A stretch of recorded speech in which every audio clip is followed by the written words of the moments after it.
What is the scariest, creepiest theory you know about? Okay, this one is rough, so please bear with me. So the common time travel question is, would you go back and kill baby Hitler?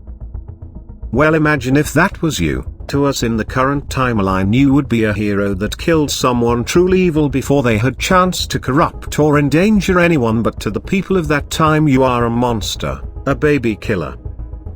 They couldn't exactly explain to people, I was sent from the future to kill this baby to save hundreds of millions of lives. No one would believe him and would just assume he was some nutcase, or maybe they're not allowed to tell anyone as per the agreement with the future government. It makes you wonder, all the people through time that have been called monsters for killing babies, what if they were just heroes from the future saving us all? They couldn't tell anyone either. We've all pretty much heard of Uncanny Valley, the creeped out anxious feeling when you look at something that's humanoid but there's something clearly wrong with it. Like the wax figures at Madame Tussauds or that AI robot Sophia. But my favorite theory to come out of it is that we get that strange feeling because somewhere along human evolution we've learned to be wary of things that look human, but aren't. The leading theory on why humans experience Uncanny Valley, but most other animals don't, is that we're programmed to avoid dead people. Animals typically don't give a fuck if something's dead. We, on the other hand, are naturally afraid of catching diseases from corpses. Mannequins, dolls, whatever, they ping in our subconscious as dead bodies. But, to be honest, I secretly prefer the spooky theories about skinwalkers and aliens. An edit to clarify. A few animals are programmed to avoid, or care about, dead things. They're usually mammals. Elephants, an assortment of apes, orcas.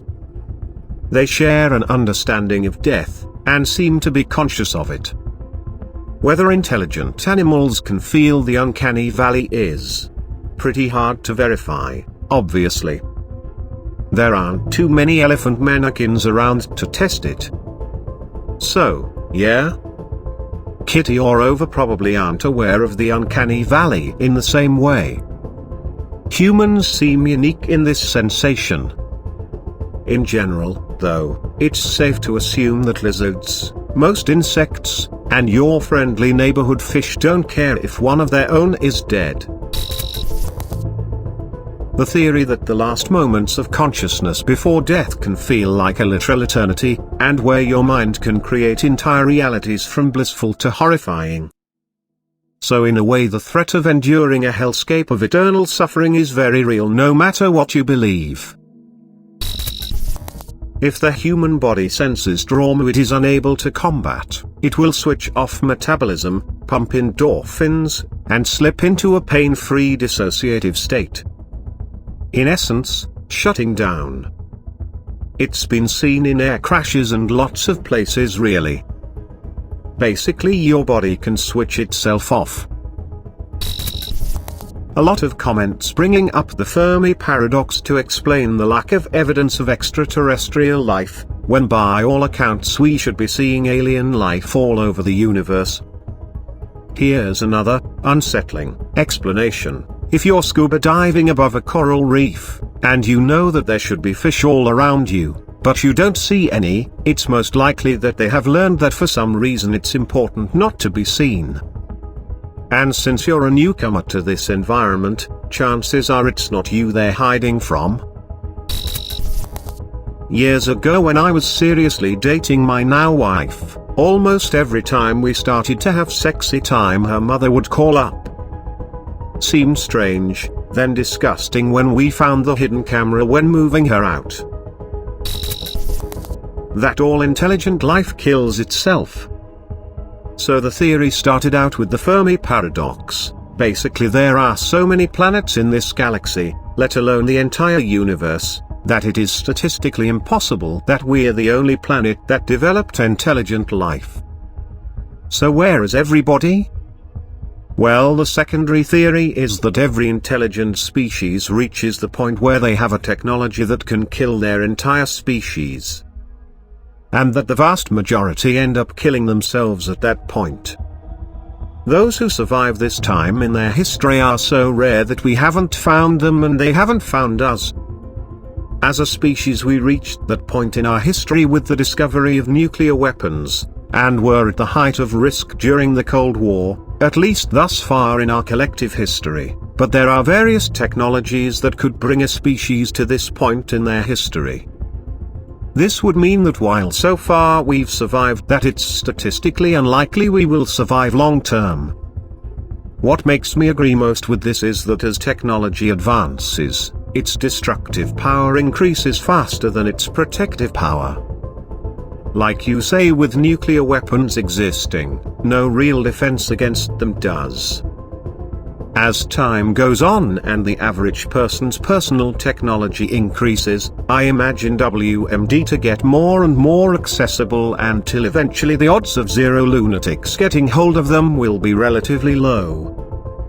At this point, it just takes one nutcase to decide they want to end the world. Of course, there's tons of stuff like controlling access to stuff which plays a big part too, but if this theory is good enough for you, then it's good enough for me. Our world is our perception of our surroundings in our three-dimensional life. It's possible that we are living amongst beings, things and events that we cannot experience because we are three dimensions and they are not. The one that bugs me was the one about the guy who was last seen in an airport. There's video of him just wigging the fuck out and running away at full speed. They linked the surveillance footage and you can see him run all the way off the premises. He was never seen again. There's lots of theories about what happened. None I wanna look too far into. The first man in space, some Russian cosmonaut whose name I can't remember, was not the true first. The actual first was a cosmonaut whose mission was unsuccessful and he either died in orbit or on re-entry. Once it became apparent that he was doomed, the Russian authorities cut off communications, leaving him to die in isolation, and covered up the existence of the mission. That you might be aware of everything happening to you during surgery. The anesthesia keeps you from moving and causes you to forget. We could be a brain in some eon's basement. Just imagining our whole life and everyone we meet. Cosmology can be disturbing. For instance, I recently learned of dead-end trips. There are some destinations that you shouldn't try for. It's possible to travel so far away from where you started, that the expansion of the universe will exceed the speed you were traveling at. You can't return home, because home is receding faster than you can travel. You can't reach your destination, because it too is receding faster than you can travel. You can no longer get anywhere, only get further away from everything. You cannot reach any destination, even if you travel forever. That we have so little data about the deep dark parts of the ocean and don't truly know what lurks there. It's scary that there are thousands of serial killers out there at any one given time who often just blend in with the rest of society and live normal lives. Many will never be caught. The universe could be dying, and we'd have no way to know until we just suddenly vanish from existence. There could be a sort of quantum energy wave, can't remember what it's called because it's been so long since I read about it. 0-point collapse, maybe? Vacuum bubble burst? But whatever it is, it's an energy wave that starts at some point, and spreads outward at the speed of light, annihilating any matter, energy, and even space-time in its path. Because the wave travels at the speed of light, it is invisible. We would have no way of seeing it coming, because any light emitted by it would hit us at the exact same time that the wave itself hits us. So, all of a sudden, the sun might just vanish from existence. We wouldn't notice because the sun's light from 8 minutes ago would still be reaching us. 8 minutes later, the Earth just vanishes from existence. No warning. No trace. The butterfly effect. It makes me feel like deciding whether to choose black shirts or white shirts would increase or decrease my chances of dying young. More of a story than a theory, but it correlates to some of these and makes me think some could be real. When I was younger, I had this little stuffed animal dog guy named Rocky. One night, my younger sisters and I, who all slept in the same room so we could hang out together, were messing around, and I two-handed overhead tossed Rocky into the wall directly in front of my bed. He hit the wall, slid down behind whatever was in front of my bed, and was never seen again. I immediately went to go get him and he just wasn't anywhere. We tore the whole entire small room apart. We all saw the event occurred. Over time the room has been completely emptied out, everything in it rearranged, walls painted, everything, and no Rocky. He just completely phased out of existence. Makes me think he glitched out of the system or something.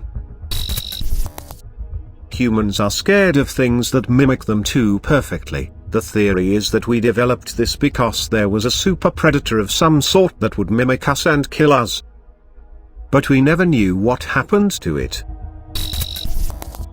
During the Challenger accident from 1986, whenever the shuttle exploded, the ground crews had the astronauts' EKGs and vital scans. After the explosion, the astronauts were still alive. Theory has it that they were cognizant the entire time until they crashed in the ocean. The guy in bottleneck theory. Basically the reason we've never encountered or been contacted by aliens is because they're all dead. Every alien species that evolved to form advanced societies eventually outgrew their planet and destroyed themselves. Like we are.